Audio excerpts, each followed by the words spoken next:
Thank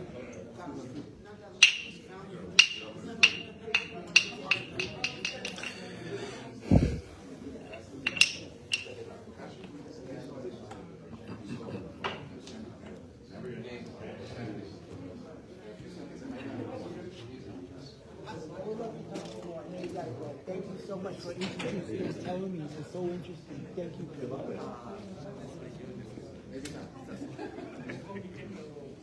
All right, everybody, let's come back. I know we have a few brave people who still want to stay for the dialogue. People are coming in. And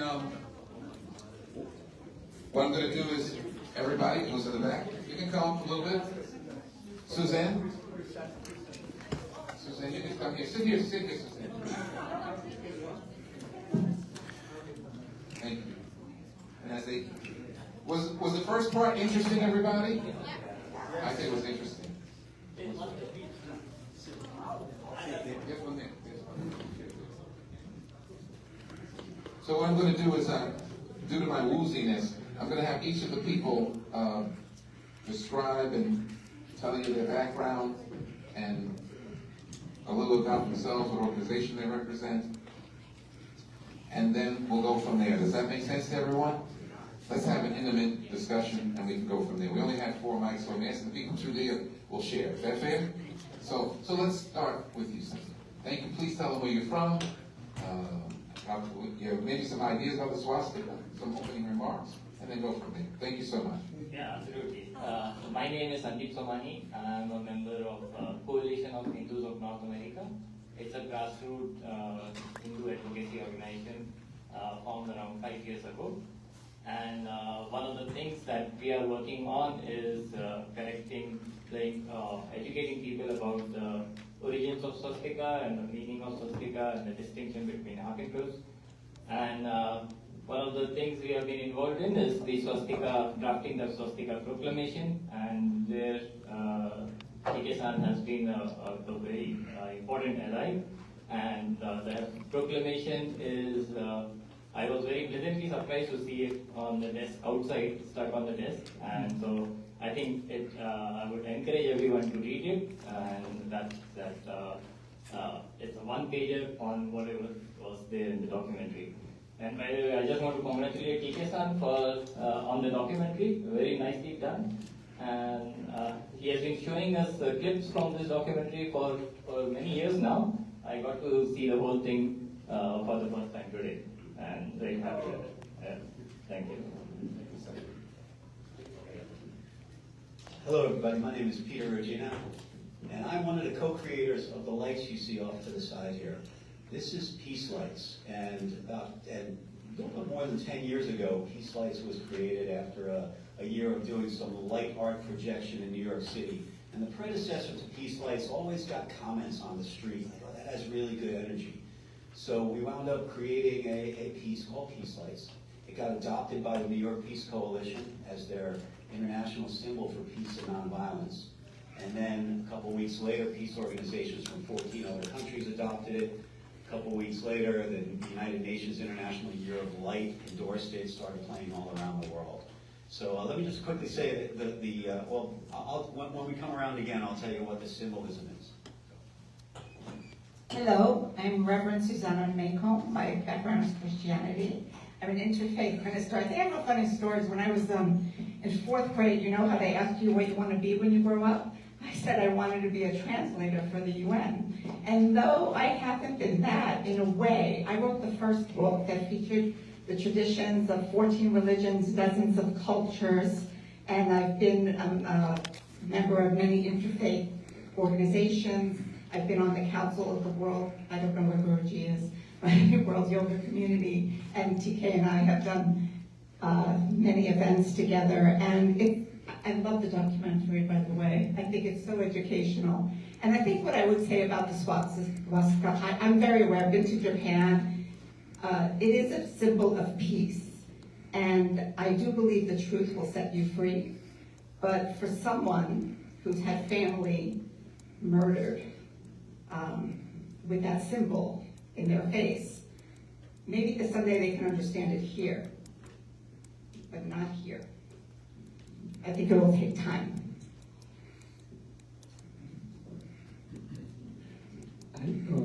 you.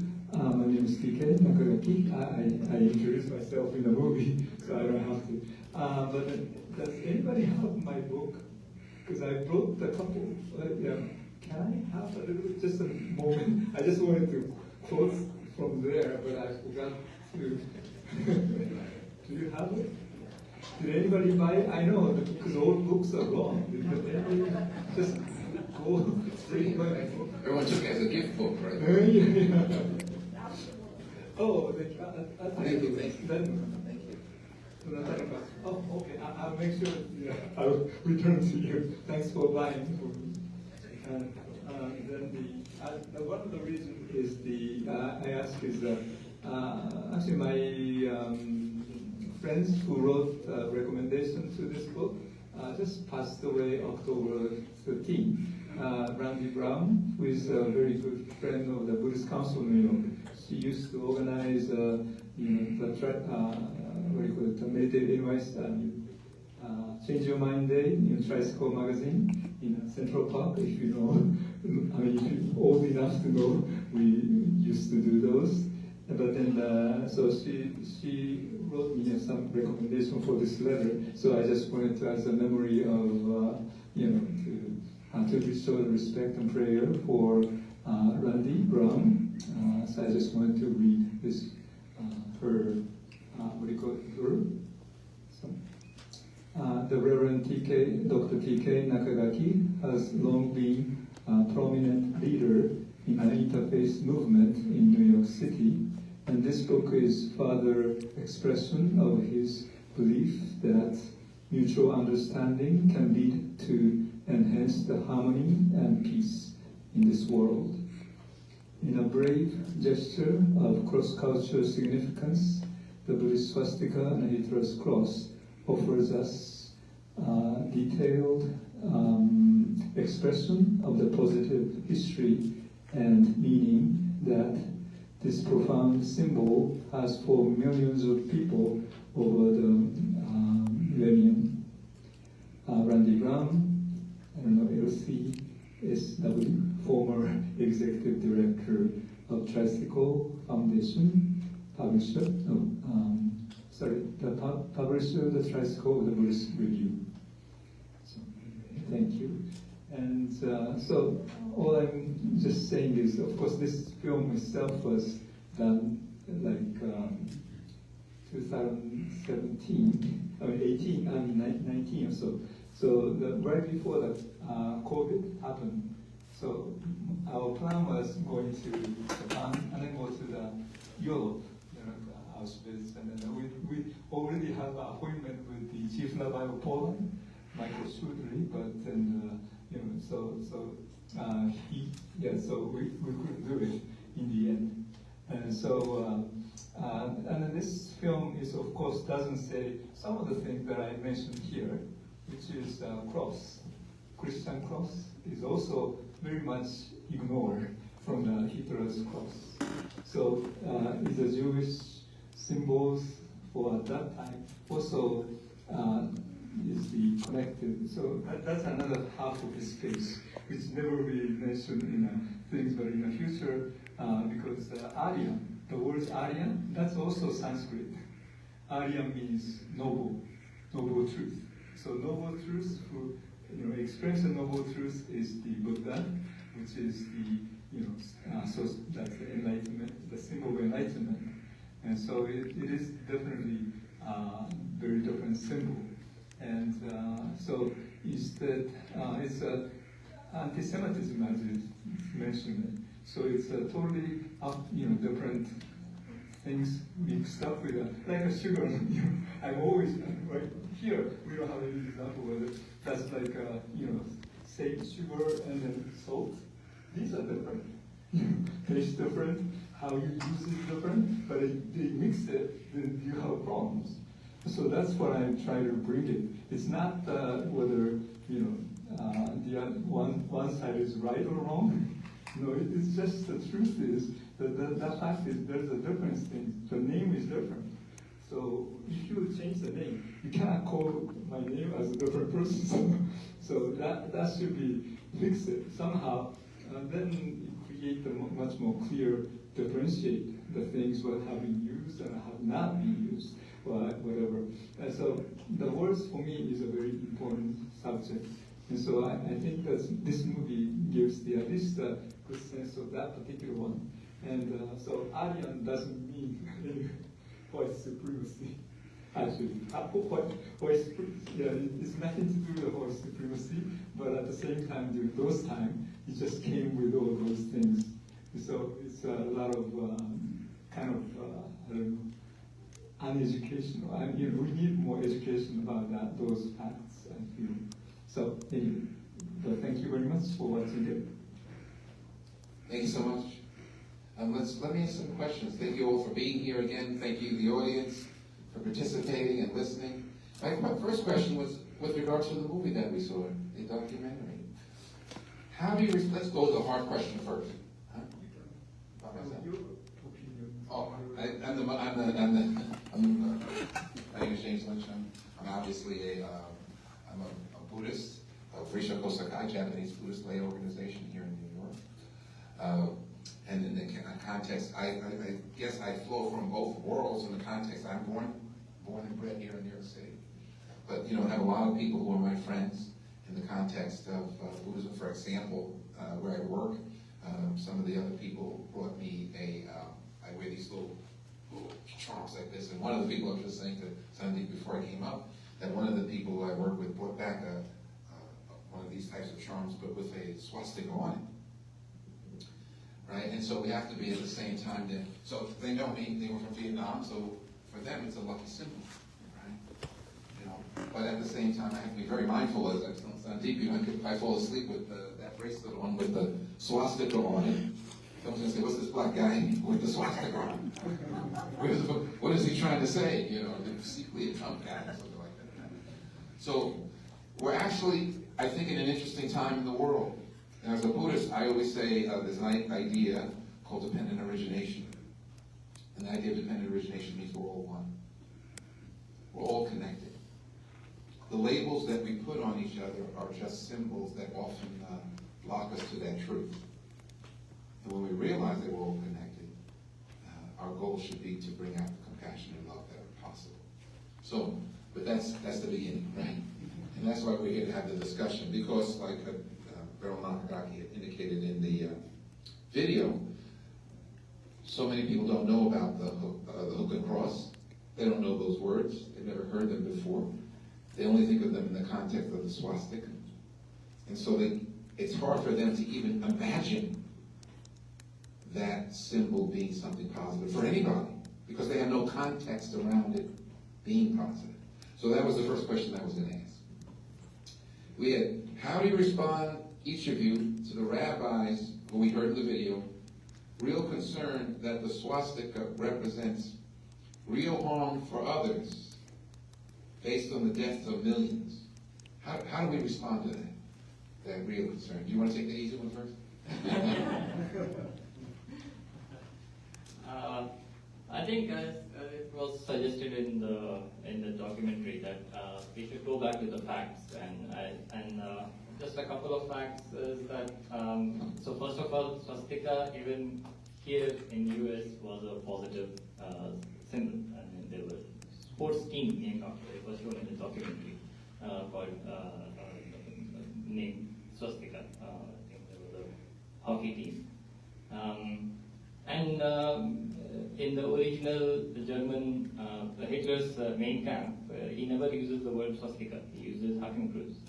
The first English translation of main camp by Tugdale also translated it as a hooked cross. That was in the documentary as well. So if it had just continued as from Hakenkreuz to hooked cross, we would never have this discussion at all. So I think words matter, and I think if we recognize these are the facts, and then as it was also said that there has been many generations of misinformation, so it will take some time for this to go away, and then we can find how to resolve this. But if we think about it, there is really no problem for us to distinguish a burning cross from a holy cross. we know that one is a symbol of hate and another is symbol of peace and love. So because we have two different names and we are associating those names with different contexts, the same thing can be done here as well. We associate Hakenkreuz with the context of hate, and we associate swastika in the context of peace and prosperity. So I think that's all I would say. That's wonderful. Yes. No, thank you for good opening. You're willing to tackle it first, so that's good. Thank you so much. Peter. Okay, I'd like to tackle that question in a story that relates to peace lights, because there was a very similar thing. If I could, at first, let me tell the symbolism of peace lights. Okay, the colors represent the different cultures of the world, not the races, not the countries, not the religions, but the cultures of the world. And the motion you see represents the way that these cultures work together globally to generate a feeling of harmony and peace and good energy. You see the words peace lights come up in 55 different languages throughout. We also have a version of peace lights with the 30 human rights in English and French. But wherever there was a choice in different languages for the word light, we always chose the holiest form of the word light. Now, right off the bat, peace lights kind of had a life of its own. It started getting invited to places, gotten endorsed as a symbol of peace, and started playing at the United Nations. To date, it's played at over 75 United Nations-related events, General Assembly Hall, all the conference rooms, Delegates Lounge, Church Center, 10 times in Times Square, literally 7 of 7 continents. And it's gotten more so adopted as a symbol of peace. Now, I was just along for the ride at the beginning, right? Then COVID came. Well, then Claudette Colvin came, and I got us introduced to the African Union, started to engage with the African Union. So the story I'm going to tell you that relates to the person who we're talking about, the rabbi, comes out of Africa. So Africa has a 50-year plan, and in that 50-year plan, they call for peace education. And it's something that, from an African Union level, they can't get their arms around. It's just too big of an issue, too many different balls in the air, and certain countries that really aren't terribly committed to that idea of peeling back the onion on peace education, right? Even though it showed up in the 50-year plan. So currently, Project Peace Lights, which is an NGO with a mission to help accelerate peace education, is in 30 countries in Africa. Peace Lights is just a piece of art, right? So I'm on the phone with the UNESCO person from Tanzania. Now in Tanzania, Project Peace Lights, with this peace education focus, has an endorsement from the Ministry of Education, the Ministry of Community Development, Women's Affairs, blah, blah, blah. The Office of the Prime Minister has endorsed Project Peace Lights. So she said, please talk to the UNESCO folks. So I'm talking to the UNESCO folks. They like the idea, and they came up right at the very end and said, well, you know you're going to have to change your symbol, right? I was like, what do you mean? And the symbol for Project Peace Lights is the shape of Africa with the colors of peace lights in the middle.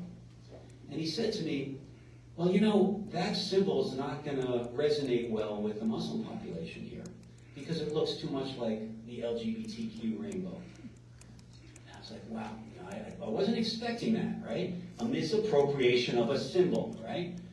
And it wasn't the first time I had heard it. So the first time I heard it was from someone from South Sudan. Second time I heard it was from someone from Cameroon. And the immediate way that we addressed it was through education. We said, this is not what this means. You know, it's not a rainbow. It doesn't kind of, it has colors. Colors are a gift from God, right? Light is created by God, right? You know, there's an education component. And by the way, here's the link that goes back to 2015 that tells you what those colors mean. So I would like to respond to your comment by saying that we have policies around how the symbol of all the African countries will present Project Peace Lights, and one of the symbols is you have to show the colors of peace lights. It has to say Project Peace Lights in the name of the country, and that's it. So I'd like to meet with the Grand Mufti when I come back here. I haven't been there yet, but when I come to Tanzania, I would like to meet with the Grand Mufti and have this discussion, because I would like to get support and kind of someone out ahead of this potential issue. And that request went to the Office of the Prime Minister. And what they came back was, Mr. Rogina, we'd like you to meet with the Grand Mufti, but we'd like you to do that in the context of the Interreligious Council. So I look forward to trying to bring that conversation about misappropriated symbols to the Interreligious Council of Tanzania. And I certainly talk about the manji in these discussions as one of the many misappropriated symbols. There are a lot. I actually looked it up. There's no shortage of misappropriated symbols of good in this world. So anyway, I'll pause there. Oh, thank you very much. Suzanne. One thing I want to commend you is on your courage. That's your courage to write it. I don't think you thought so, but I think now you've realized it, maybe. I want to say something about what Sandeep said. I'm wearing a cross. For so many people in the West, this is a symbol of salvation, forgiveness, kindness, the Christ. And yet a burning cross is a symbol of hatred and racism. So any symbol can be co-opted, and I can understand your position and the position of millions, and actually billions really, of people that have taken this symbol that symbolized harmony and peace and goodness and love, and then the Nazis come and co-opt it for hate. Now, to your question, the rabbi's question, I think peace begins when you empathize and understand both sides. And we need to understand both sides. He made a comment, I think he said, did he say, do you choose kindness or truth, right? And I would say, what Rabbi always said, the interfaith, why instead of, why not in addition to? Why can't we choose kindness with truth, truth with kindness? Rabbi Rose. Rabbi Joseph Gelberman. Yeah, Joseph Gelberman. That's it. That's great. That's reason.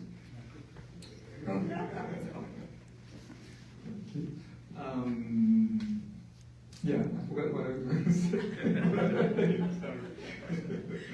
Whatever the question was, but it is What was your response to what the rabbi said? One thing, of course, you might feeling, I hope you understand what I try to say, because what I'm saying is you should be able to think from the other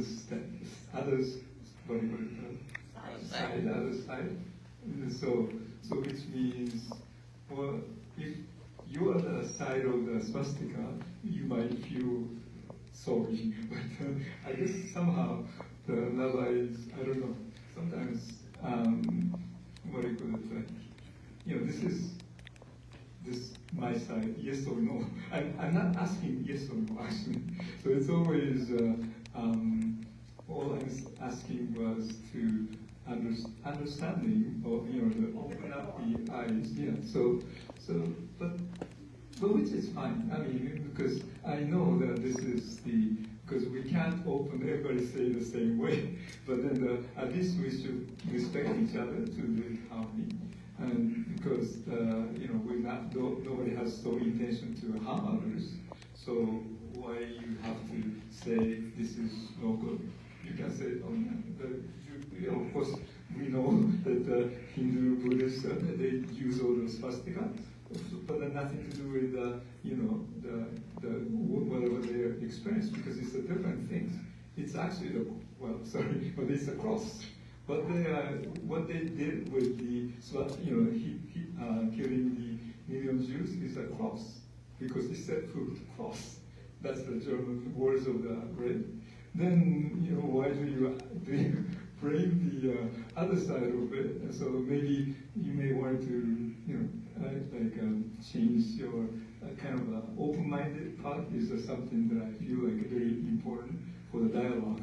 Because if we decide this is me, I don't want it to open it, I don't want it to hear, then it doesn't go anywhere.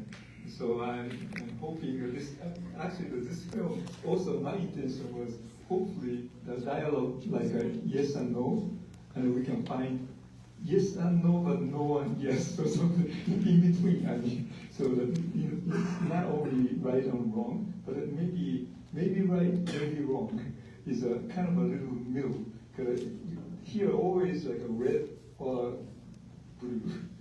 But then I like the color purple. You understand? The red and blue create the purple. Yeah, peace like. So in a way, that's the connection with that. And then the probably when you're really looking at the history, most interface symbol ever existed in this world, entire world, is probably a swastika. Because that particular symbol is a symbol of light, symbol of connection, symbol of the existence together. So it's not like one of the symbol, but the human symbol that ever should be practiced, because it's equally representing from 4 legs, north, west, east, west. I mean, sorry, there's the one. No, north, east, west, south. South is missing, but sorry. But so each one has all those encompassing entire world, and so it's an entire part of the human. What do you call one of the, because it's a light, it's a light symbol, and so we receive all the light, and because of the light we are able to live our lives. So in a way, it's a very fundamental symbol that people can easily see as a good symbol, but unfortunately, of course, those things happen in a, but so we'll see. I'll just quickly add about the universal nature of this symbol in the sense that even the Native American cultures here had similarly shaped symbols. Obviously, they called it something else, and it had a very positive meaning. So somehow all different cultures all over the world discovered this shape, and they always associated it with something positive. So that I was not aware of that fact. I was only aware of in India where I grew up. It's everywhere. Everyone calls their businesses swastika. You can't have any ceremony, any religious ceremony, any festival without swastika. So it's everywhere. It's very normal for us. Just like you got your bracelet with Manji as a gift, and we it's the same for us. It's very normal. It's positive. And, yeah. Well, I love what you interjected there, because that leads to my next question. We heard from you the idea of the real meaning. Go back to the language. We heard from Peter the idea of education. We heard from Reverend Suzanne a broader view. We heard from Venerable T.K. Nakagaki the idea of sort of going against dualism. That's when he talked about the color purple, finding that middle ground, sort of piggybacking on what you said, Reverend Suzanne. And the question I have from there, and where we are in America in 2025, is who gets to decide meaning? Who gets to decide meaning? Right? In other words, you just, as Sandeep pointed out, in India it's all over, and before good luck, people get married, they put the swastika on it. So who gets to decide the meaning? AI. Artificial intelligence engines.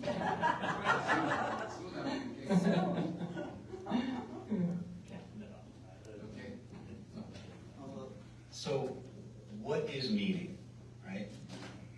Meaning is a personal thing. It can come from a culture, it can come from a group, but the definition is always going to be a little bit squirrely. It's not necessarily going to be a discrete thing. So how one takes, when we're talking about it in the context of reappropriating a misappropriated symbol, right, there are best practices that can be thought of in order to help that along. What are those? So I actually looked at and I wanted to share some of those, and I want to compliment you, TK, on hitting right on the first one, which is education, because this taking films like this and getting them out there is really what it's about. Education and awareness campaigns, putting things in historical context and having workshops and events, and I see you doing that, so I really appreciate that. Art and cultural representation, art and cultural reinterpretation. Okay, so if you start seeing, I I wouldn't mind getting woken up because I had a Manjian. Because that, to me, would be an opportunity to kind of engage in that discussion. And, kind of doesn't come without risk, but, it is a good discussion. Third thing,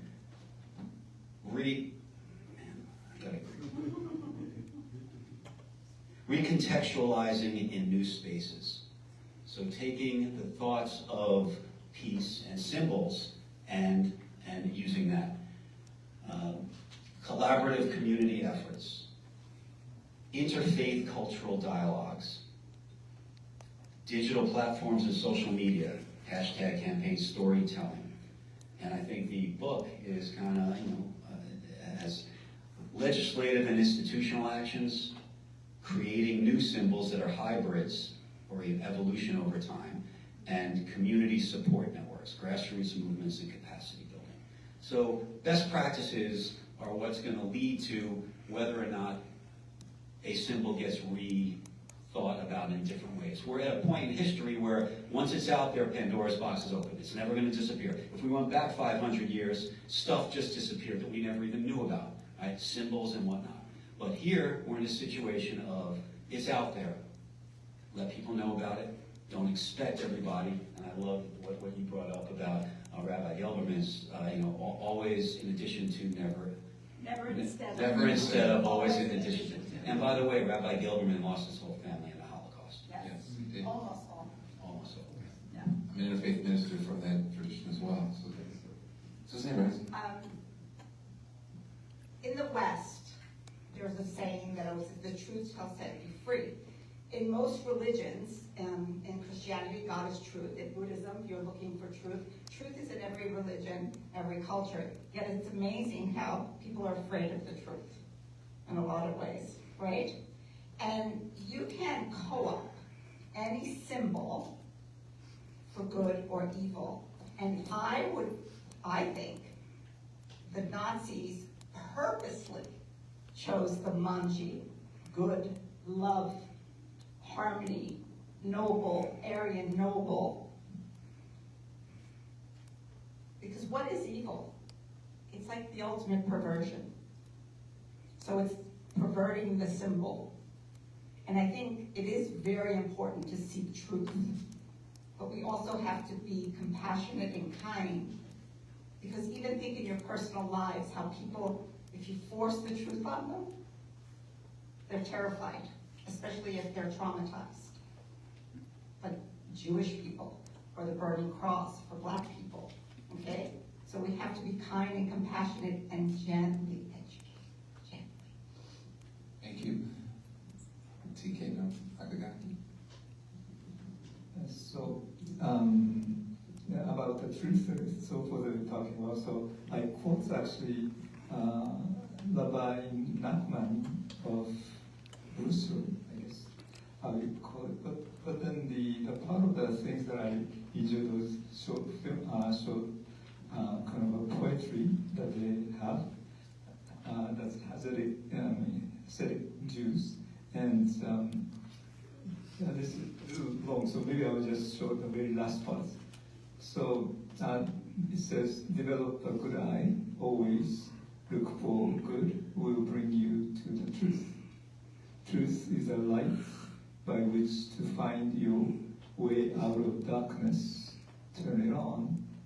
If you believe you can damage, then believe that you can fix. If you believe that you can harm, then believe that you can heal. So I like this way. So whatever the problem we have, we can also way to heal too. It's not the end of the story, end of the life or end of the story of this part. So that's. Thank you. I think we're actually past our time. I'm very mindful of the time, and we're very thankful to the building here. My mind, it's not anybody else's fault. It's my Can I say one final closing thing? I should have said it. Wherever Peace Lights plays in the world, people are encouraged to project their own thoughts and intents for peace into the lights. So if you could take a moment before you leave today, just add your energies for peace so that they'll be part of the collective. So, thank you. Oh, thank you. You can ring the bell too before you Ring the bell before you leave. So I really want to thank Scandinavian House. I want to thank them for allowing us to use the space. I want to thank all the performers who came and shared their love and their compassion and their kindness with everyone. And I want to thank all of the panelists here who, you know, this is a challenging time and to discuss this, but I think with compassion, love, kindness, hope, joy, we can find our way home together. We're on the ship together. Thank you so much.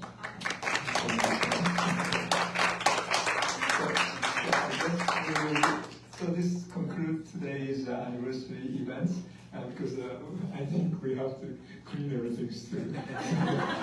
This is not our space, but it's so comfortable space, I think, so it's really wonderful. And so, what about the origami? Yeah, so maybe there's a origami therapy associate. Tell you the fact that I have Parkinson's disease, and I try my best to be do my best to do that also. I brought many origami cranes. I use the paper of France, the country. It's only 24 countries, but unfortunately it's not represent all the countries on the earth. But please take any you like. Please take it with you. And I wish for the peace, and so it was holding, thinking about becoming a peaceful world, which is it's almost impossible. We can hold it, have a hope. Yeah, thank you so much. Thank you. Thank you so much.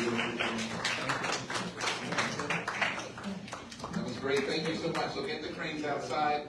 The Origami Therapy Association is always helping us. Thank you very much again for joining. Thank you, everybody. Have a beautiful And also have a nice Thanksgiving to all of you.